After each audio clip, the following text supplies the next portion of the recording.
Life is a quest for logic and reason. It is a quest to find balance between science and faith.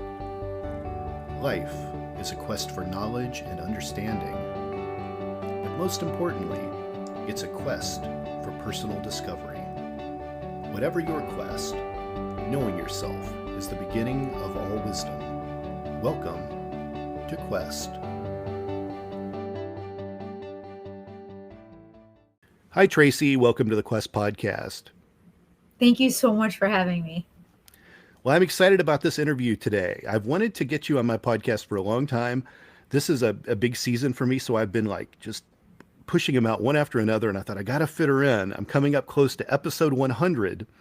Wow, congratulations. I'm in season 6. Yeah, I'll have episode 100 will be coming out soon. I'm like, I got to fit her in before I take my long break, Well, I appreciate that. I was really happy when you responded back and you wanted to come on, because there's so much I want to get into with you. You're the first time I've ever had a guest with kind of your pedigree on here. So I want to start by just having you tell the listeners a little about your education, your background, and kind of how that developed into Inspector Planet, which is like the coolest name ever.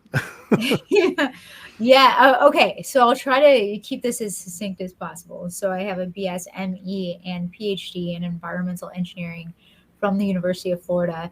#1 ranked public university, by the way. Not many people know that, but very proud Florida Gator. And my journey through environmental engineering is quite a long story, but it really started growing up near a hazardous waste dump site and learning about that and seeing the cancer clusters in my town.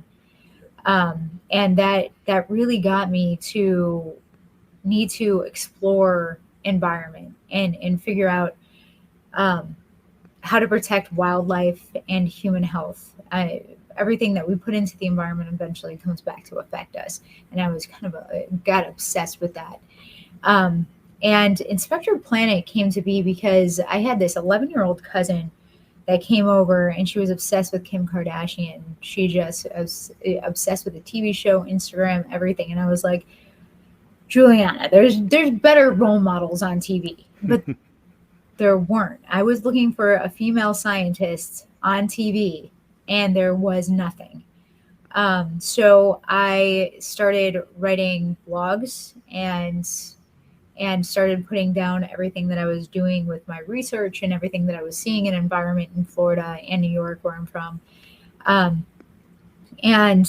And I created Inspector Planet, which is a combination of sustainability and innovation. So Captain Planet and Inspector Gadget, because true sustainability is going to be near impossible for us to reach with entropy and changes and population growth. So the only way that we can get close to it is by innovating. We cause the problems, we can fix them. Yeah, for sure. You have a lot of hope that that's going to happen. I'm not sure if I have that much hope, but that's why you're here, to change minds, right? Right. So, you mentioned not seeing those role models on TV, and I think you're right. I started to think maybe Emily Calandrelli, showing up on a couple of things on Netflix. Maybe that's the only person I can really think of. And that was recent. I mean, yeah. I'm talking back in 2014. Yeah, and she's more space than anything. Yeah, I think is her deal. Yeah, so yeah, you definitely hit a kind of a niche with this, and that was really what appealed to me when I started seeing Inspector Planet show up in social media. I was like, who is this person? What is this about? And I really liked it. So technically, you gave me a lot of alphabet letters of all your degrees and things that you have. But technically, do you call yourself an environmental engineer? Yeah. So I environmental engineer and research scientist. I'm an interdisciplinary scientist. So I've done everything from stormwater, water, and wastewater design, which is the environmental engineering piece, to hydrology, developing water treatment technologies to remove pollutants from stormwater runoff. I did some storm chasing, and then I ran a research program at Marine Laboratory focused on microalgae. And from there, I went and worked with NASA to create an aquaponics system for space travel to clean wastewater, which is Wow. also environmental engineering. And now I'm the coastal modeling portfolio manager for the National Ocean Service. So I manage all of our modeling efforts from the bottom of the ocean all the way to, well, basically the sun, because we use satellite imagery, but our models really go from the bottom of the ocean to storm surge. Sure, sure. When I hear the term environmental engineer, it sort of sounds like something out of a science fiction film, like you're going to terraform Mars or something. And it's like it's such a cool title. Well, and that's the Yeah. thing. That's who's terraforming Mars is the environmental engineers. The only things that we need to survive: food, water, shelter. The environmental engineers are the ones that provide that, and no one knows it. Everybody takes it for granted here in America. We just, well, I shouldn't say all of America because we have places that don't have clean drinking water, Yeah. but it's a truly a miracle that I can just turn on my faucet. That you just put your trash at the end of the road, and some fairies take it away. Yeah. You flush your toilet. All that stuff is because an environmental engineer was behind the design. Yeah. One of my guilty pleasures is things like, The Walking Dead and shows like apocalyptic things and zombies. And I often wonder, wow, how are humans really going to deal with this when you can't flush your toilet anymore and you can't go to the grocery store and pick up a loaf of bread? Like like I people have think no about idea. that. I think about that all the time. And survival and having those survival skills. I mean, you have a little bit of advantage being an environmental engineer because I understand how to clean water, and that's one of the most important things. Yeah. Um, but it's really interesting. There was a hurricane that hit South Florida, Southwest Florida in 2017, Hurricane Ian, and the response to people. I mean, a lot of people lost their lives. There was devastating, catastrophic impacts to our coastline. But the people that were more inland that just lost their power, it was really interesting to see what happened there. It seemed like it turned into a Walking Dead type of situation where people were stealing like right away. Right away. I mean, we can go many days without food, but yet people were stealing food, stealing water. They had no idea what to do with themselves. They were walking around aimlessly, Yeah. and we've It's really become so disconnected. yeah, it happens very. Here's another old saying: we're always 3 meals away from anarchy. Hi, you know what? That is a fantastic saying, and I saw a Yeah. little bit of that Yeah. up close and personal. You take away 3 meals from people and they're ready to revolt and rob their neighbor's house. Like it's really 3 meals away. Listeners, take that. You can take that one if you want to. Let's see that go viral on Instagram next week. Um, I read somewhere, I believe I read somewhere, maybe on your website, or maybe it was something about you. I read something about your mission is to extend humanity's time on Earth through environmental awareness. Is this your mission statement, or what would you say your mission statement is for Inspector Planet? Yeah, that's a it's a really good question, and I've been revisiting that a lot recently. Extending humanity's time on Earth is kind of all encompassing. The Earth is going to be fine, and it's going to, it will balance itself, and it's our quality of life and ability to get the things that we need to survive in the time that we need them. Because we're changing the world long or so much quicker than we are actually evolving.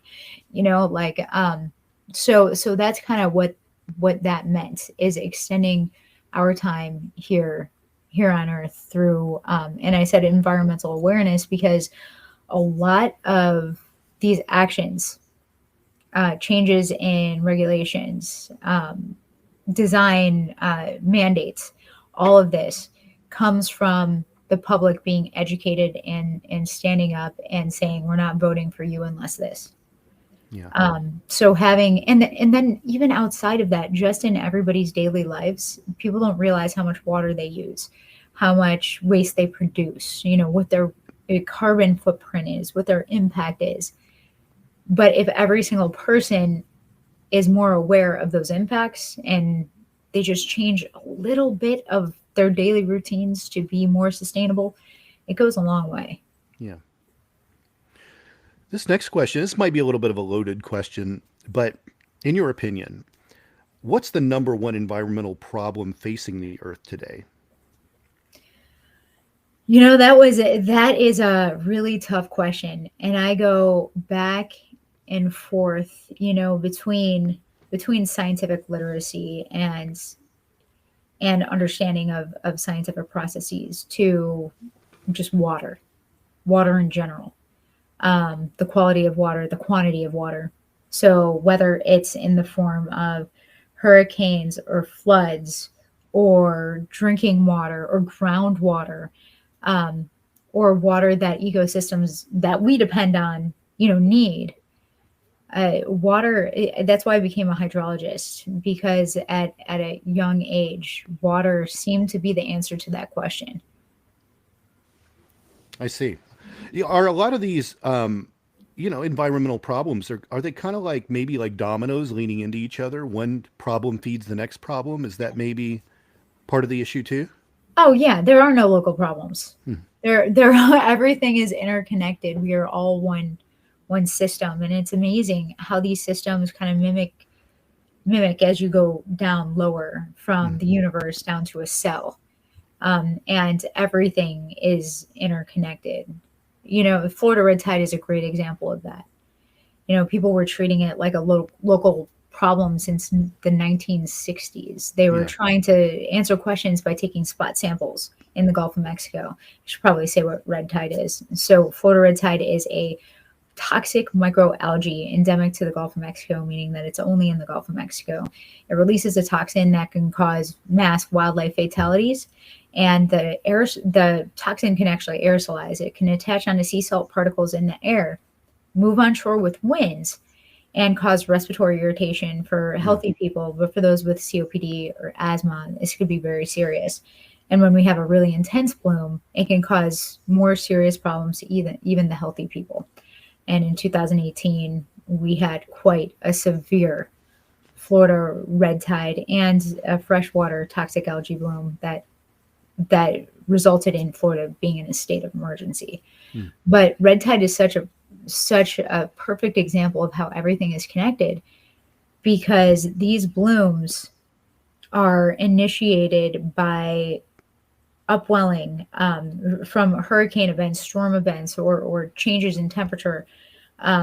They are influenced by Saharan dust coming over from Africa into the Gulf of Mexico, bringing a micronutrient iron to a species of nitrogen fixing cyanobacteria in the Gulf of Mexico that then dies and feeds red tide, or the Hmm. species name is Cronia brevis. Um, Ancient sinkholes known as blue holes might be bringing nutrients from onshore to feed these blooms that start offshore at the ocean bottom. Currents.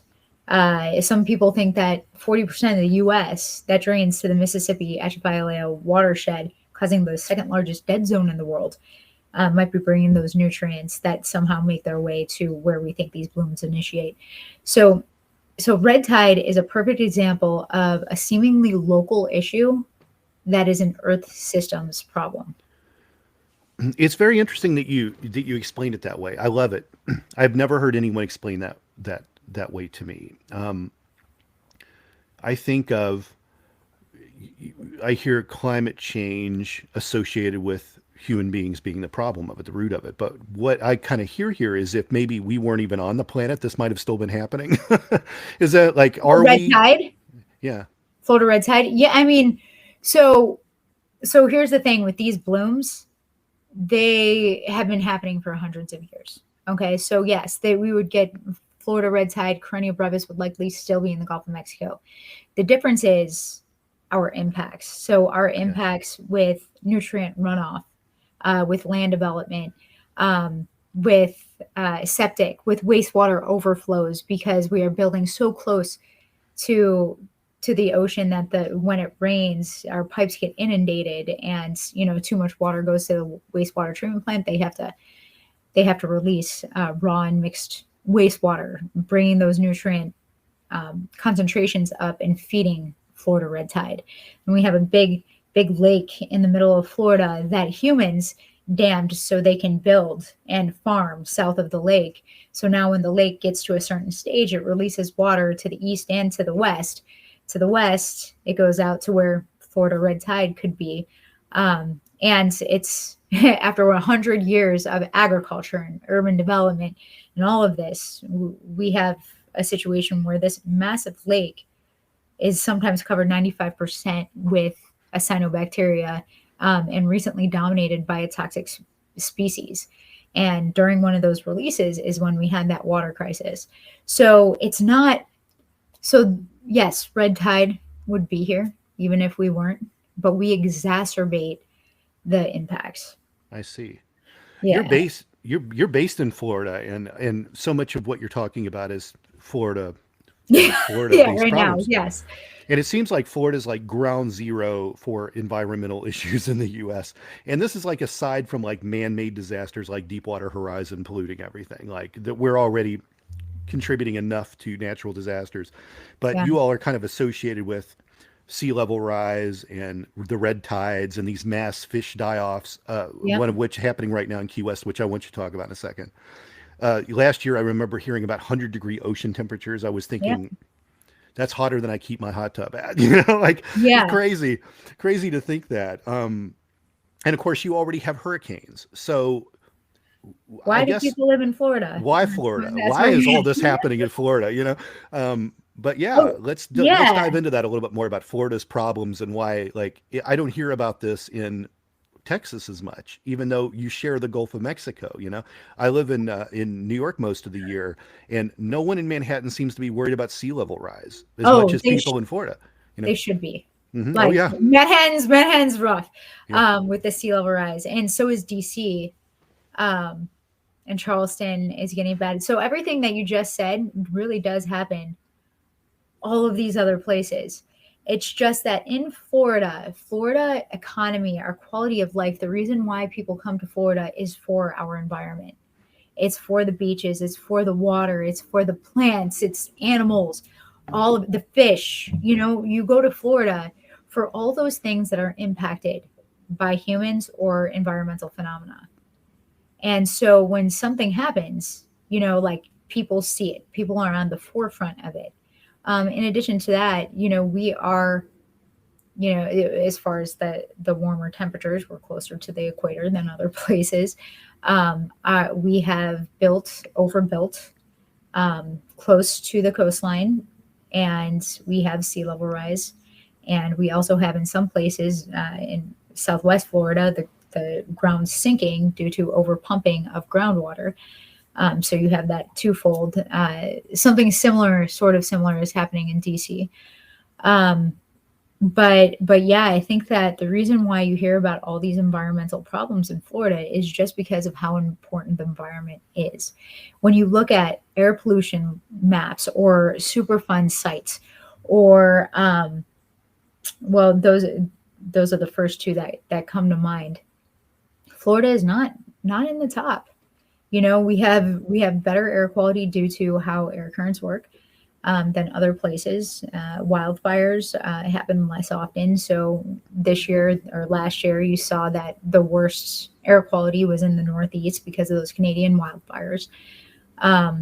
Superfund sites, you see them in older industrial cities, which are hazardous waste dump sites that have been deemed hazardous to the public and need to be cleaned up. So yes, we have a lot of environmental problems. So does everyone else. The difference is we yell about it a lot more, and we have a lot more water to deal with. yeah. I would guess maybe California probably has the most coastline in the country. Is Florida the second most? Do you know?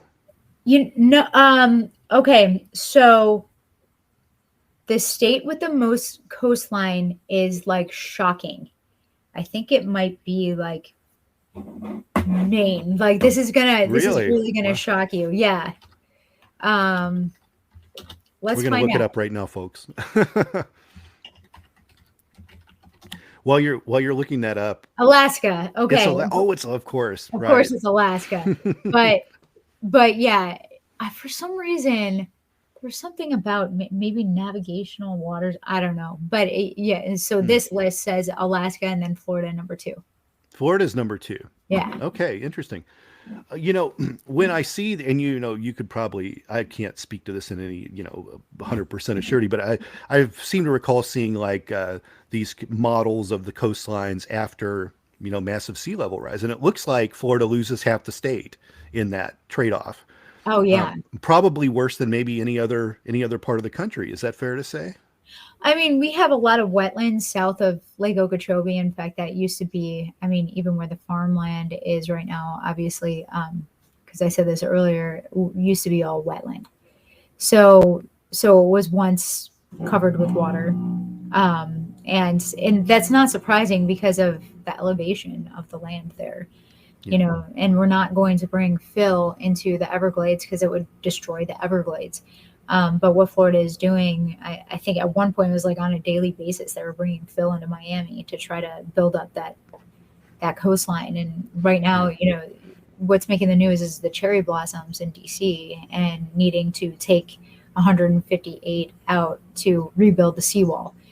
We have these problems all over the place. It's just, saltwater intrusion. Everybody freaks out when they hear about these bacteria counts and beach closures due to wastewater or sewage dumps. That happens along the entire coastline. Yeah. And people don't even know. Like, it's crazy. I lived in Southern California for about 10 years, and it would be weird because I would go to the beach to surf, and the next day the beach would be closed. And I thought, well, yesterday was probably terrible too, and I was out in it.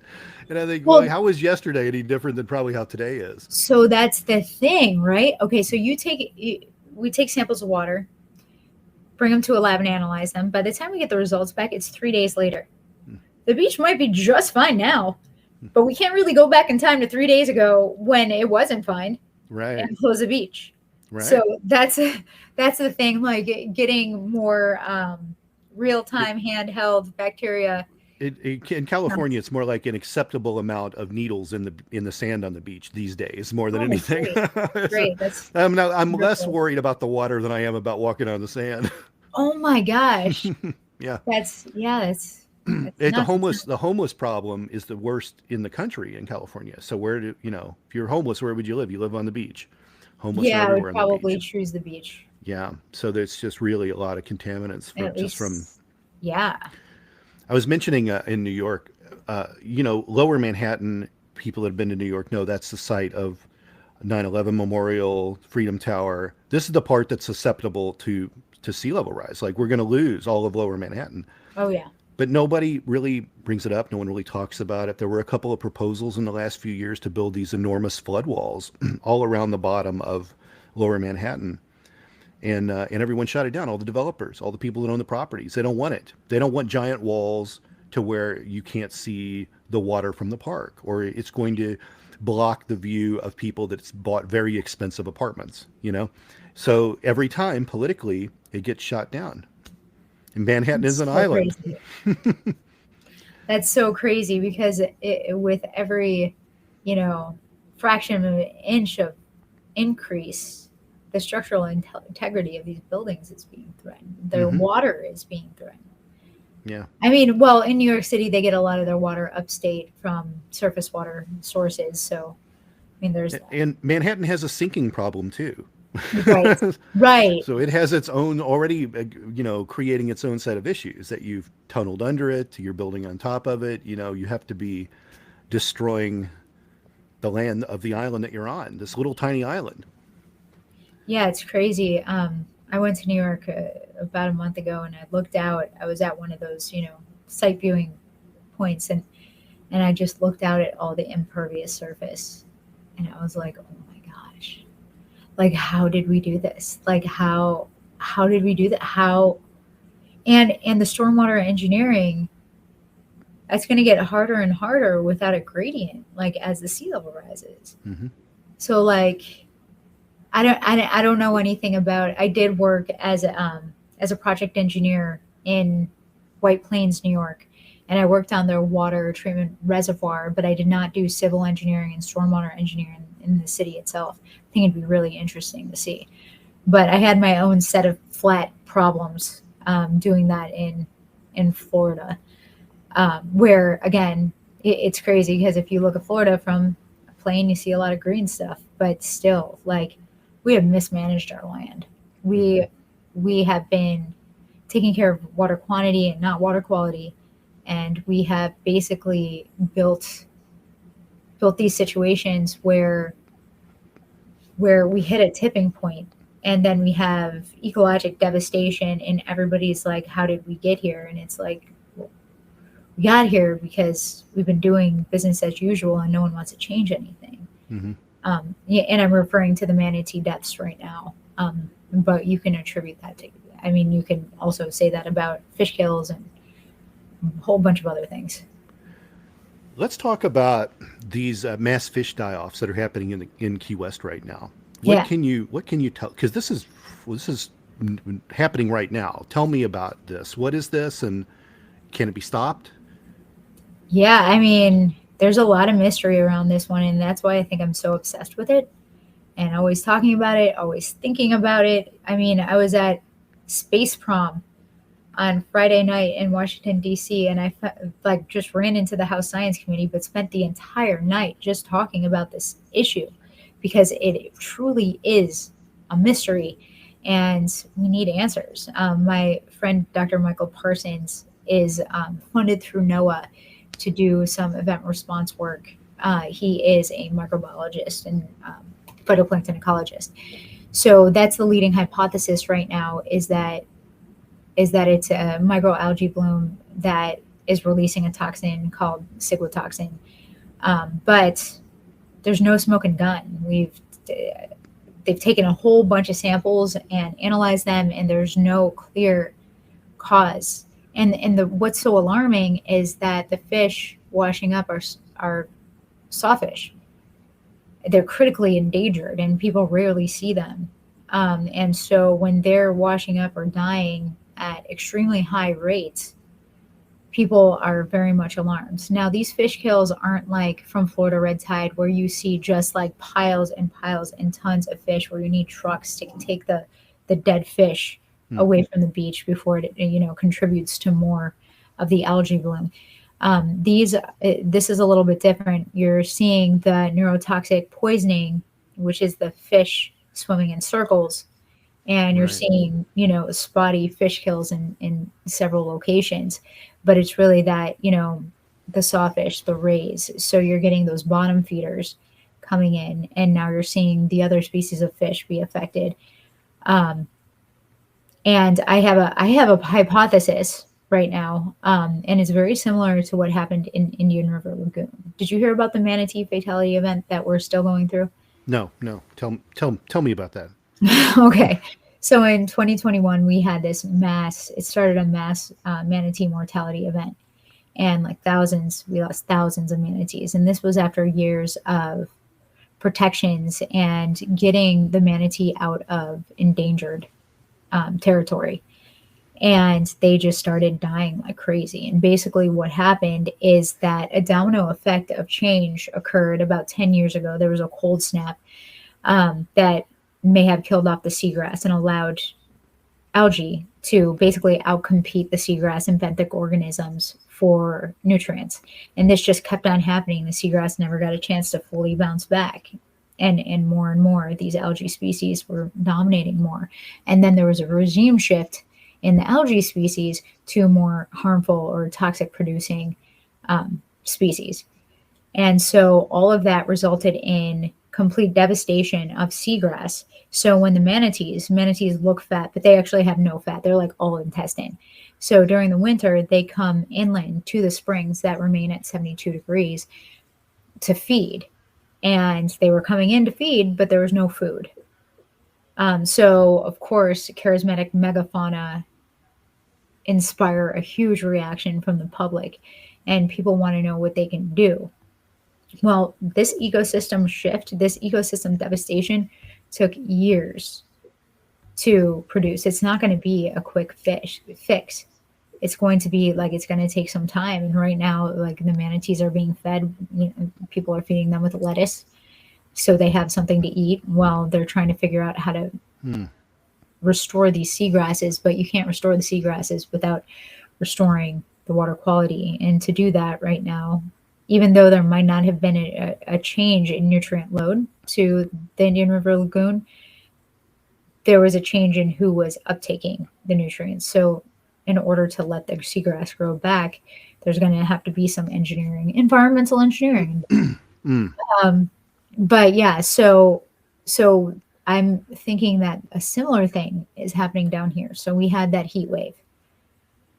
And now only one particular like shallow bay hit that 100-degree mark, but it was still Right. higher than average. It was still a heat wave, so much so that we had a coral bleaching and coral death. Yeah. To the point where scientists were taking the coral into labs to save it so they can reacclimate it after the heat wave. Well, whenever you remove the base of the ecosystem, like what happened in the Indian River Lagoon with the benthic organisms and the seagrasses, you're going to change the entire ecosystem. You're going to cause shifts and changes. And in the absence of, copepods or certain fish species, in the absence of that balanced ecosystem that a coral reef provides, it may have allowed for a microscopic algae to, to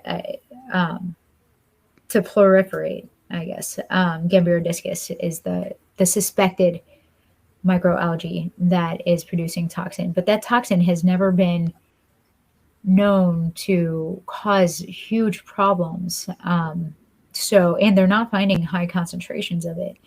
So there's a couple things that can be happening. First of all, it could be a microscopic toxic algae species that we're not identifying because it hasn't been identified yet. It could be that species under different conditions either produce toxins or don't produce toxins. And if they produce toxins, depending on the environmental conditions and the stresses, they produce different toxins and different amounts of different toxins. So it might just be that, and I'm not sure about the toxin analysis that was performed and if they did a GC mass spec and back, basically back calculated the chemistry from those tests. But that might be a possibility that it's a chemical that they're not looking for. So a lot of these water quality tests, you need to know what you're looking for to find out if it's there. Let's talk about algae for just a second. Is algae a good guy or a bad guy? Is it an invasive species? Is it needed? Because you hear so many problems associated with algae, but is it? Yeah, I mean, How should I think of it? That's a great question. I mean, is chocolate cake a good guy or a bad guy? It's a good point.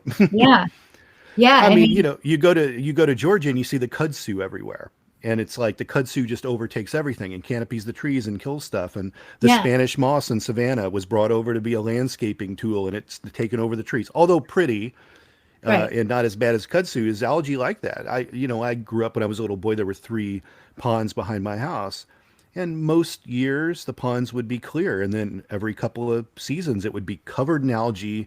There would be no fish, there'd be no movement, everything was still, and it was like, this is bad, this is terrible stuff. Like there's not even a moderate amount of it. It's just all or nothing. So and that's so interesting that you said that about the ponds behind your house, because that's a perfect example. Some years it was perfectly clear, and then some years, like biology is so interesting like that, right? And the life cycle and all the different pieces that come together to allow productivity in an algae species. It's really super interesting, which is why it's so difficult for us to model, because even in single cellular organisms, I mean, one could be different from another in their resilience or their feeding, like how much nutrients they use. It's just so interesting. But algae is a really important thing. Algae created, I mean, it was responsible for the Great Oxidation event. It produces oxygen, most of the oxygen over millennia. So it provides ecosystem health in so many cases. It's just, like anything else, too much of a good thing ends up being a bad thing. Like chocolate cake. I want to. So this Inspector Planet, the empire that you're building, how do we reach people to want to get them involved? Because I grew up along the Ohio River. There was a famous flood, the 37 flood, flooded all the communities all along the Ohio River. And now there's measures in place to stop that kind of catastrophic flooding. It's one of those 100-year floods that you hear about. But I grew up around water. How do you tell someone in Kansas to worry about climate change or sea level rise? Like, how do we reach people to think of this as a problem when you're not Well, on a major waterway, or you're kind of landlocked? How do we get people to listen to this? it's I love how you said that because it sounded so similar to something I always say. I always say how everything is connected. And I use that, 40% of the US goes to the Mississippi ash violated watershed. And we talk about the dead zone. And then I say, how do we get a farmer in Iowa to care about a shellfish farmer in Louisiana? And that's where that increase of education and empathy come to play. And as we evolve, we are getting more empathetic because it's we're realizing that it's a selfish thing. All these systems are connected, and if we take care of the downstream, if we make changes to take care of the downstream, we get that back because we like to eat shrimp, or that person in Kansas, they might not be affected by sea level rise, but they will be affected by the price of their fish if they eat fish, or by the changes in intensity or frequency of tornadoes if that shifts towards a place where they are, which I mean it's kind of moving to the southeast, but you know what I mean. Like Sure. everybody experiences environmental impacts in one way or another. Um, Whether it's water quality, air quality, and it's all connected. So the climate, the changing temperatures, I mean that's connected to everything as well. I want to talk about Al Gore's documentary, An Inconvenient Truth. I'm assuming you've seen this. Yeah, I saw it when it came out back in 2004, was That's it? been a while back, right? Yeah, um, my mom took me. you're really aging me right now.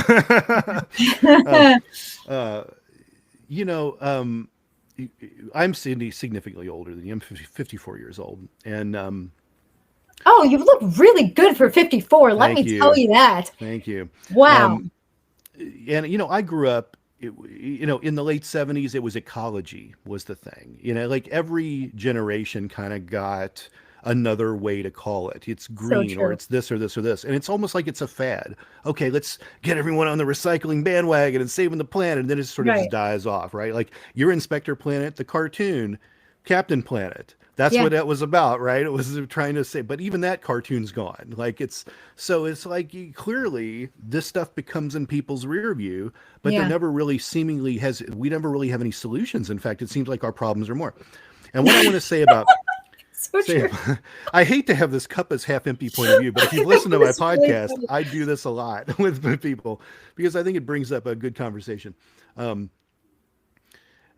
when I got done watching Al Gore's documentary, I almost felt like it was hopeless. Like everything he laid out to me, especially with developing nations, I was just like, well, why bother?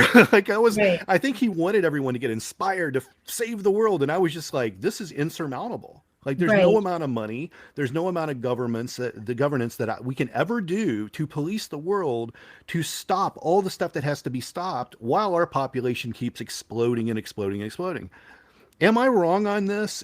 No, Is I this one of mean, these things? he didn't really show the flip side, and I think Seaspiracy did the same thing. And that's what's tough when an activist is giving a narrative. But the one thing that I really appreciate, and I for years I was like the worst thing that happened to climate change was a politician getting involved. But what I appreciate about that documentary is the fact that he went to real scientists. He was never trying to be the expert. He never posed himself as the expert. But it's tough. It was tough back then because I remember 2004. I remember we were divided back then too, politically, and it's even worse now. And it's like if we are going to put these things in the politicians' hands to be, pro or anti, we're never going to get anywhere, because we've created, politicians have created a situation where it's 50-50, by whichever side they pick on whatever things, you know what I mean? And in my opinion, they're all contradicting of each other. So it just seems, to me, it seems like manipulation. So I'm very much independent. And I, look at facts. But I think that it is dangerous for people to send a message that is so doom and gloom that people just want to give up. Like, what's the point? And we are doing that a lot.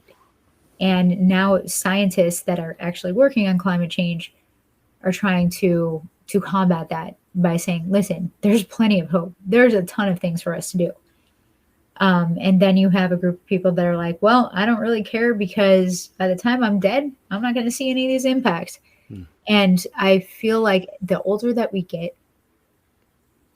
the more we have that attitude. And that's what scares me, because I even see it in myself sometimes. I see I feel a little bit of pessimism, which I never had before. And I'm like, how I can't do that. Like, I need to fight against that, and I need to figure out how, so I can send a message or do whatever needs to be done, at least to the people around me, to keep their hope alive. That happens generationally. Young people fight for causes, and then they get older and they get cynical about it. You're exactly right. But you know why? Because there was never a quick fix. There's not a quick fix, no. And it's unfortunate because the U.S. is probably a country in the best position to clean the world up. But unfortunately, as long as there's a system of rich people that can lobby, you get to have the laws written the way you want, and that will never change things. That want their views and want their, the money train is more important than, their access to water sometimes. But I'm telling you, that will be our demise. And the thing about human beings is they can rally in the face of their immediate extinction. When it's too late. When it's too late. When they see their inevitable demise, they go, well, you know what? We got to fix do some stuff something. here. Should do something. And it doesn't matter what. If there's an asteroid hurtling at the Earth, they'll figure out Armageddon style, like that movie, how to get Ben Affleck up to the asteroid and destroy it. They'll figure it out at the last minute. Right. Hopefully. The Earth will be destroyed, but they'll get it done. Like Don't Look Up. Have you ever seen that movie? Oh, yeah. I wasn't sure if I would like that movie, but boy, it was so suspenseful, for one. And then, like all the Teslas ramming into each other. It was just like crazy seeing what they came up with for that, and how technologically dependent we are and how fragile that system could be. Oh, yeah. Have you ever lost your phone? Oh, yeah. People, if we lost Instagram for a week, there would be suicides. People would kill themselves if they couldn't. I try to, one of the companies I have is a management group, and I try to tell people that come on, particularly people that work in the influencer communicator community, is, man, you got to have like a brick and mortar backup for this, because if TikTok's gone tomorrow and you lose 1 million people, your company's gone. You're over. You don't think about that, or even lose popularity or get canceled, or just, people are just sick of it. Yeah. When you're on someone else's platform like that, you're at the mercy of whatever happens with that platform. And TikTok is on the chopping block from week to week. And it's like, you got to have more going on out there. You have to have your .com set up, because no one's going to take that away from you. And you have to have the ability to sell your own product. And I try to, and this is kind of off topic, so I'll just say this real fast and we'll move on. But I try to tell people, social media is a billboard that points to where the real stuff is. That's what it's for. It's a billboard on the side of the road that says, so-and-so next exit. And that exit is your .com, because you can't really sell anything on Instagram. You need to make compelling posts, but it still has to point somewhere. It points to where your book is for sale. It points to where people can download something that you have. It points to, where the content is on your website, or tell people how to book you for something, a speaking event or whatnot, but people tend to want to just put it all in on Facebook or Instagram or TikTok or what have you. Well, I mean, advertising, if you look at marketing in general and the percentage of funding that goes to advertising compared to the actual development process. I mean, it's shocking. Yeah. And there's a reason for it. You know, I get tricked into buying things on Instagram all the time. Like I'm cutting myself off. Like I'm disconnecting all my credit cards from my Apple Pay. Have a little shopping addiction on Instagram, do you? Yeah, because I don't go into stores because I don't like to Yeah. drive anywhere and I don't like to be in a store. Yeah. But the thing is, like environmentally, and that's the thing that I was talking about, like getting lazy. Like that is the most environmentally unfriendly thing I can possibly do. And granted, I'm buying all sustainable products, but it still has to make it to me, and I don't need them. That's the thing. Like the best thing that you can do for your health, for your physical fitness, and for the planet, it's all the same stuff. Only consume what you need. Yeah. And consume all the natural stuff, you know? You know, you mentioned having things delivered to your house and sustainability, and I often argue with people over whether electric vehicles will ever really get any kind of market share. And I had a nuclear physicist on my show a while back, and he doesn't think that our power grid can support everyone going 100% electric. That we're just not built for that unless we go nuclear. That we have to have a nuclear backbone to do that. But I think that there's actually a wild card in this that people haven't really thought about. And I think that the oil producing nations will drop their costs on barrels of oil before electric ever picks up. I think if they ever see a significant market share, they'll say, okay, a barrel of oil is now, $10, and you can gas your car up for a quarter. Like it'll Right. completely change the system. They'll destroy it. But then eventually they'll run out. We don't know when, but it's another thing too. Is like you have to also think about, oil, petroleum we need for plastics and all kinds of other things. Like what the oil is used for, just in general, and how we'll adapt to that moving forward. But anyways, I always think about that Tesla thinks they'll get market share until the Arabs say, okay, gas is going to be super cheap, guys. And I mean, I actually think that these are all just stepping stones to the next technology. Yeah. Whatever that's going to be. I mean, there's promising. It's things haven't proven to be scalable yet, but that's what science is all about. This is why you and I should have a podcast together, because your cup is half full, I'm cup is half empty, because I think it's a stepping stone to the end. And I think we're going to be riding cars like Fred Flintstone, using our feet to be pushing it along, because I think that's probably where we're more likely headed. Yeah, I mean, here's the thing. That would save a lot of problems, right? A de-evolution of our species to the Stone Ages. Everyone's on the same level. I mean, with working from home these days, it's absolutely possible. I mean, think about all the exercise we would get. Except, do you think that people would get more exercise, or they just wouldn't go anywhere? We were talking about the Walking Dead earlier, but either maybe at the beginning of this or before the show. And one thing I find interesting about The Walking Dead is anytime they've cast an actor who's fairly heavy, because I don't think we're going to see heavy people in that apocalypse when there's like no food.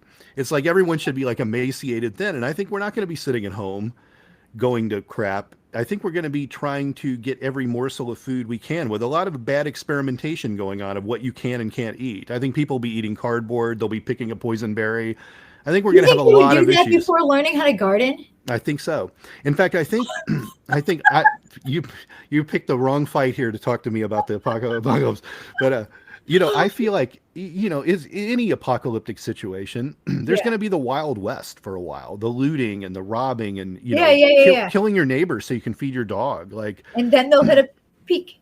And then people will organize, and there will be a gang mentality, and and if you think that the cops are going to show up to help you, self-preservation is the first thing that doctors and cops are going to think about. They're gone. Like they're still humans. Yeah, they're going to lay their badges down and their job if they're not getting paid. You're not going to the hospital to find a doctor. Right. And so I think there's going to be all that. But let's say, for instance, things mellow out and you do start a garden. Someone's going to come kill you and take your tomato plants. I just don't foresee there ever being enough cycles to allow for even gardening to happen. And, I mean, again, cup is half empty point of view here. really think about this. Think about having your garden in your backyard. It's all cute. Maybe you have some like, fake birds in there and stuff. And then you have to man it all night long. They have like armed guards Yeah. manning this cute little garden where you grow your lettuce and carrots. Just to have the bunnies show up and eat them when you're not paying attention. Right. And then you montage to that, that scene where these two little kids try to steal some tomatoes because they're so hungry from your garden. And then you have to make the decision to kill them or not. I think we've seen this movie before. Yeah. Yeah. So listeners, send me an email. Would you kill the kids or not kill the kids? I'm really curious what everyone would do. So we'll revisit this for sure. Right. But will there be a poll at the end of this podcast? What would you do? So let's segue over to, as we're getting close to the end of the interview, let's segue over to more pleasant, fun stuff, because there were some other things I found in your career I want to bring up. You were a finalist to become an astronaut for a SpaceX civilian mission to the moon, which didn't wind up happening. I think it's canceled now, but it's completely canceled. Yeah, because they picked the finalist, and then they said, well, Tesla's still developing, their big rocket. Starship. And it's sort of off the table right now to go to the moon.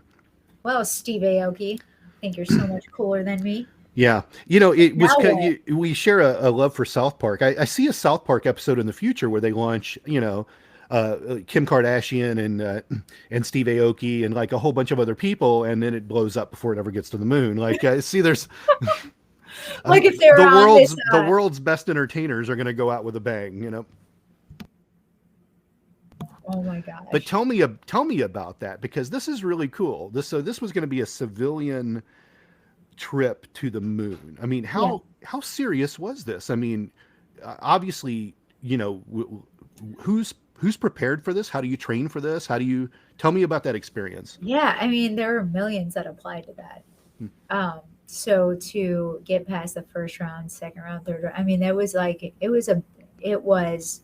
the most exciting time. I didn't sleep at all.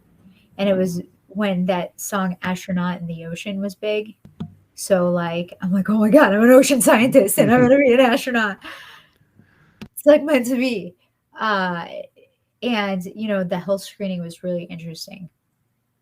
That was really interesting because they were worried about my heart because my dad had passed of a heart attack. And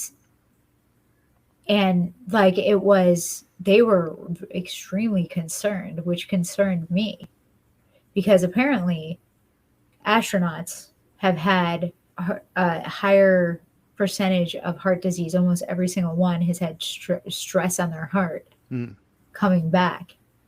And I thought that was really interesting, but the training wasn't going to start until it was closer to the launch. So I didn't get to do the training. However, I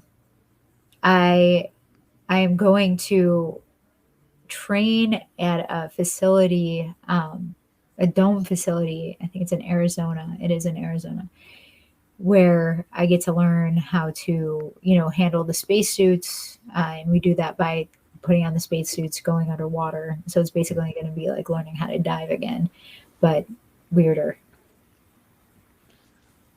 So is this a pipe dream for you? Is this like a bucket list item? Like, do you want to go to space? Do you want to, if you could go to Mars, if someone said, we're going to put you on a rocket, go to Mars, would you do it? Like, this is crazy. So the thing is, I am not one of those people that always wanted to go to space since I was little. I wanted to take care of Earth. But everything kind of changed when I started working with NASA. When NASA approached me to build the aquaponics system for wastewater treatment. And what the PI, Luke Robertson, said is, he was like, listen, this is for Mars technically. However, really, this is for the Indian River Lagoon. This is for Lake Okeechobee. This is for third world countries that need an aquaponic system in areas that they don't have food, they don't have water, and can lose no water to evaporation and have to use every single drop. And that's the thing, like space research pushes the boundaries of sustainability.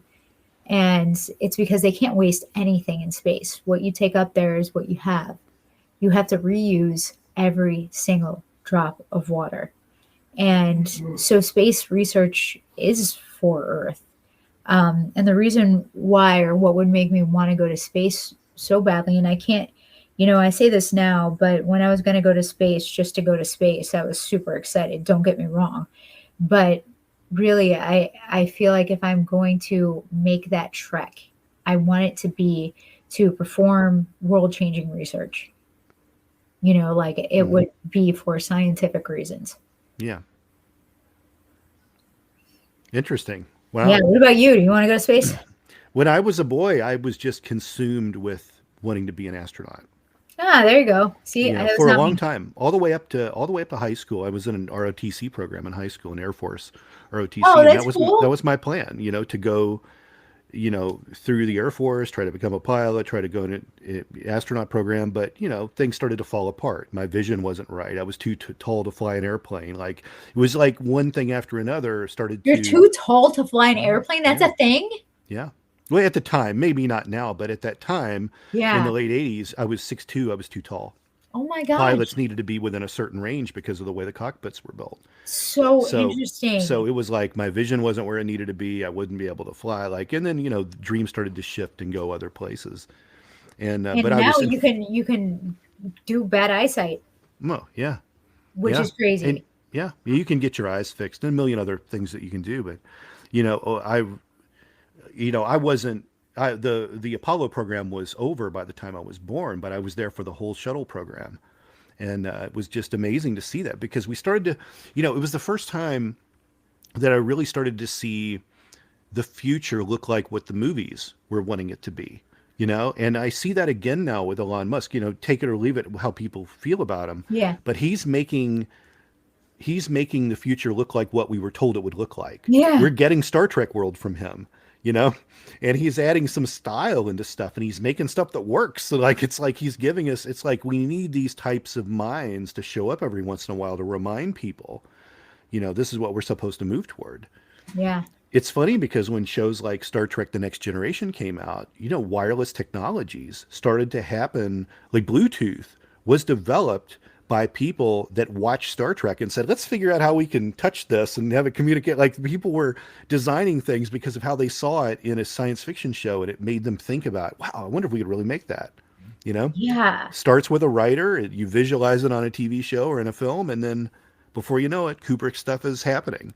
And the spacesuits are looking like those spacesuits, Yeah. and we're able to do the stuff that we can, It's so cool that you said that because recently, especially, I've been dealing with the fact that, certain people in the science community want to give me a hard time about doing TV, about doing the science communication. My supervisor literally asked me if I was trying to be famous by running a kids camp. I was like, what? No. He's like, well, if you're doing this stuff, what are you not doing? And I'm like, what? I'm like literally taking my vacation and filming on weekends. Like I film a handful of days a year. Yeah. And I'm like, you do that. You have kids, you do your thing. I spend time with kids like during my camp for 8 days a year. 8 days a year. You got them all the time. I go home at night. Like, why are you judging me about what I do in my personal life? But the thing is, they do. They 100% do. But what you just said was so important because doing that kind of stuff, being a scientist on TV, it can have impacts that, don't show up right away and show up down the road. And you have no idea. It inspires another generation as well. Yeah. Yeah. Yeah, even just another idea. And it's not always like you doing it, it's what you're doing, the information that you're giving them, the views of the ocean and the sharks, I don't know. TV is powerful in weird ways. And a lot of things about the industry suck. Don't get me wrong, but I don't regret. Eh, I had a couple rough experiences with filming, but I don't regret any of the shows that I've done. It's i- it's funny what you said your boss said to you there, because I think for the most part I'm I'm uh, I'm hesitant to support social media, but I kind of get it because I was there from the birth of email to America Online, which I consider the first social media, honestly. Oh yeah, totally. It was, if you look at Facebook's old interface, it's like exactly AOL. It's like, dude, this is exactly the same thing. And, it was there for the MySpace revolution and Facebook picking up and all the things that, if you think it will last, it won't, because we've seen enormous companies like this fold Yeah. virtually overnight, and the hundreds of millions of people that followed you, you're now not like, it's not about that, right? But I did see the best in social media during COVID, during lockdown.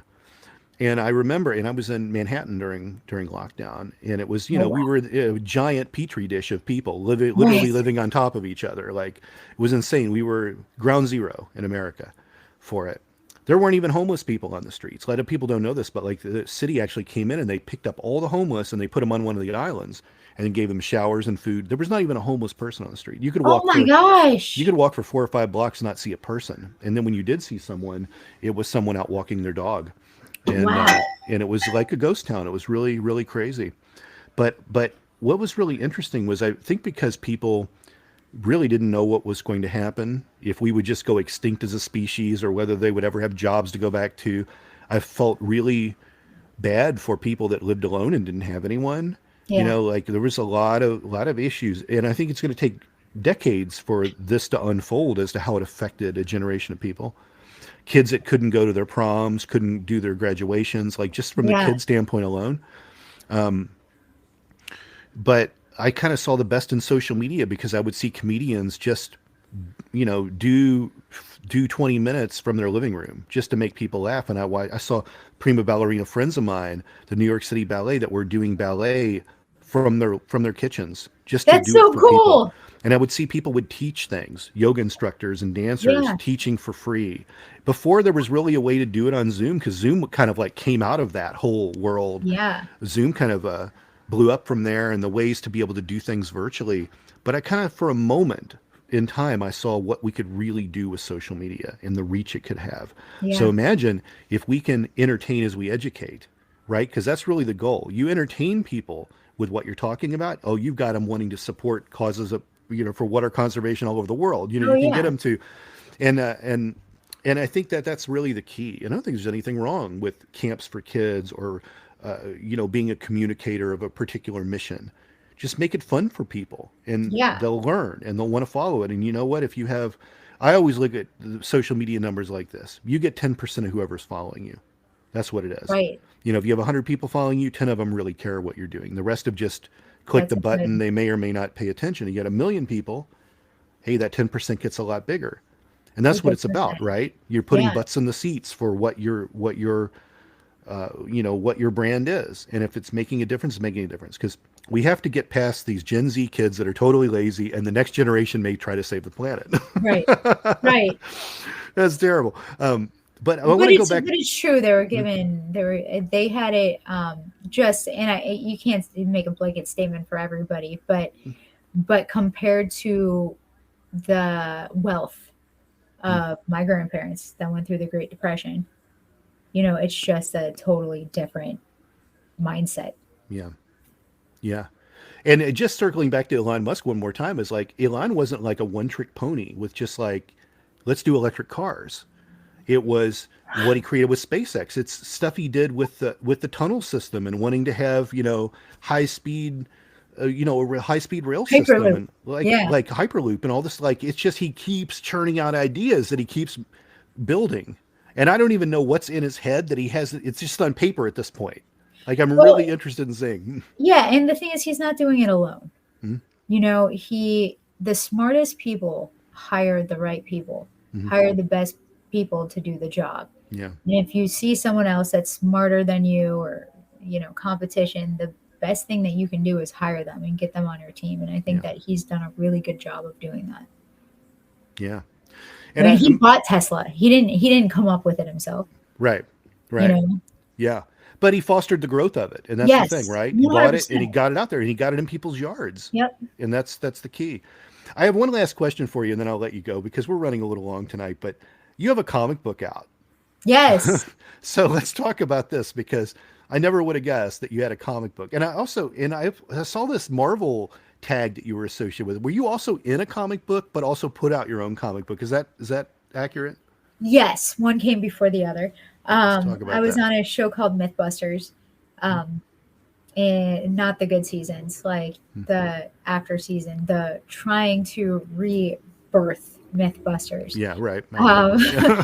And from there, the Unstoppable Wasp had me and my friend from the show, Tamara, in the comic book, and we were agents of Girl, geniuses in research labs, and from there, a comic writer contacted us and was like, "Hey, do you wanna create a comic?" And we were like, "Heck yeah!" So we started making Seekers of Science, and each issue has, a real world issue. We don't have superpowers, like we solve these problems with everything that we have right now, because that's what we really wanted the kids to understand, is that they have the power to solve problems, to handle things, to build things, to do it all themselves. They don't need superpowers. There's also a real expert in every issue. There are real citizen science, community scientists in every issue, and a hands-on experiment. So it's kind of like a learning tool. But the thing is, like, I hated reading. I still hate reading. But I'll read a comic book.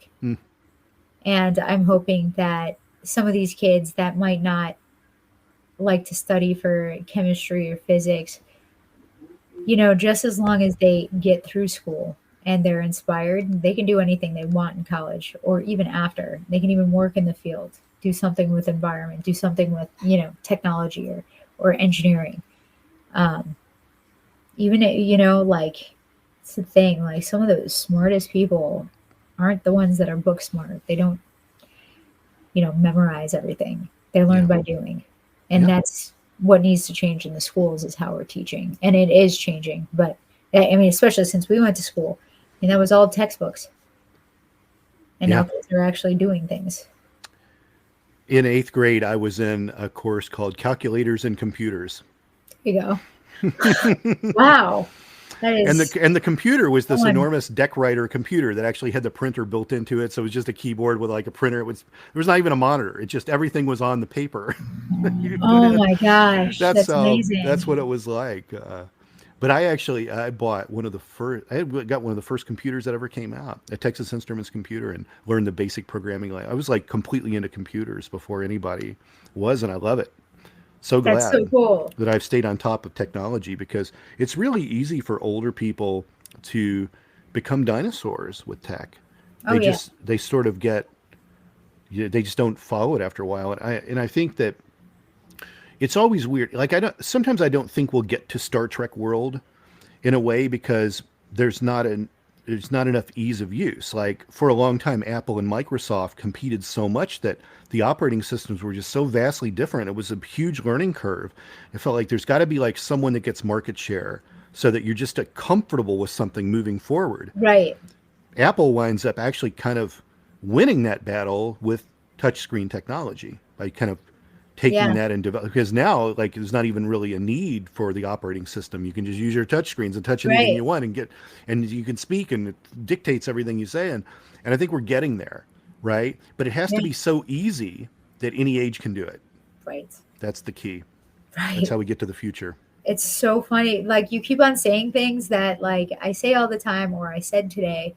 And I was just telling my colleagues how with ocean modeling, we're doing it all like on this black screen interface and just writing code and hoping for the best. And I was just talking to them about how our workforce is suffering. Like, we can't even hire people right now because people that are in love with the ocean don't want to sit in front of a black screen. Like, those two things are not going to match. Like, Yeah. we need easier ways for people to get involved, and it's got to be so easy and so entertaining or so cool looking that people want to do it. That happens in astronomy too. A lot of people think, oh, I'm just always going to be looking through a telescope looking at the stars. Oh, no. There's so much of that that's just on the computer. That's on the computer, yeah. It's dots and numbers and formulas and mathematics and you all have your this other citizen stuff. scientists that can do the telescope stuff. Yeah, for sure. Tell everyone how they can find you out there in the interwebs and social media. At Inspector Planet. I'm mostly on Instagram, but my Facebook page is run by my team, and they do a fantastic job. If you want to stay up to date with all of the latest environmental news, that's where you go, is my Facebook page, but or Instagram, my stories. YouTube, I'm rarely on there, but you can find some my rap video is on there, so you can find that. Yeah. And then the website that needs some set to Ice Ice Baby, is that right? Set to Ice Ice Baby, yeah. So in general, watch the Weather Channel. That's what you find me on there.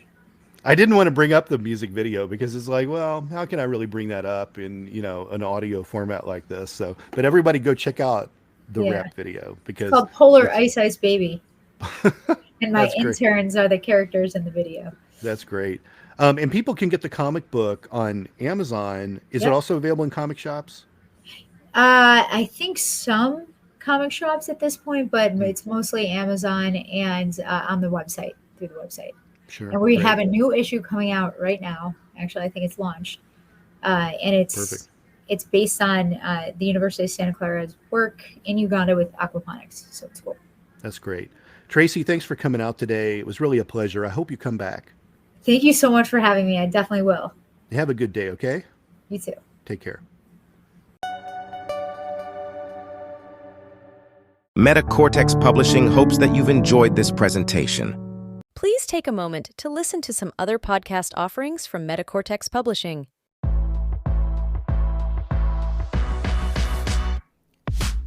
The Danceology podcast interviews the great masters of dance, the working professionals starring in today's most exciting shows, and the rising stars ready to amp up the craft. I'm your host, Edyta Stawinska from Dancing with the Stars. Join me as I dive into the world of dance, uncovering unique stories and the fascinating personalities of industry professionals on Danceology.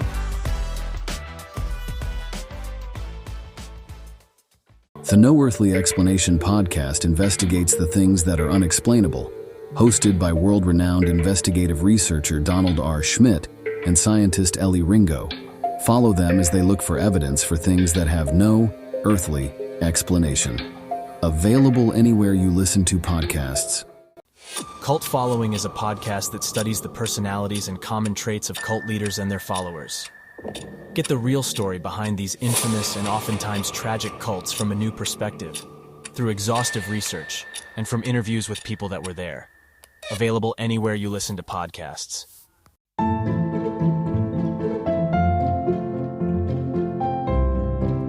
Hi, I'm Father Daniel Duplantis, a Catholic priest, martial artist, and host of the Karate Priest podcast.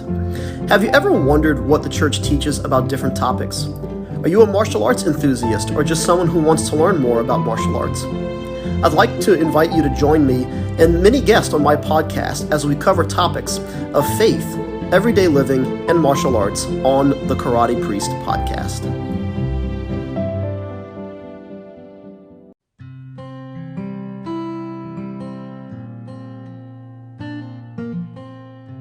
Hi everybody, I'm Amber Rose, the religious hippie, and I host the podcast A Catholic's Perspective.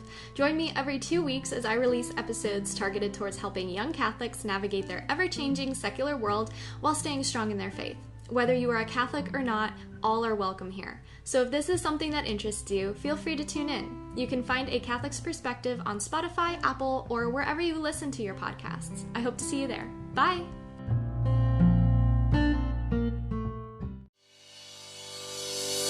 Thank you for listening to this podcast. Please be sure to rate and review this episode. This podcast is produced by Todd Fischer and Anthony Smith and is distributed by Metacortex Publishing. This podcast is copyright. Any previously trademarked or copyright content is used by permission. Information and opinions stated in this podcast should not be construed as medical advice. Please be sure to visit the official website for Metacortex Publishing at metacortexpublishing.com or find us on social media for other unique content.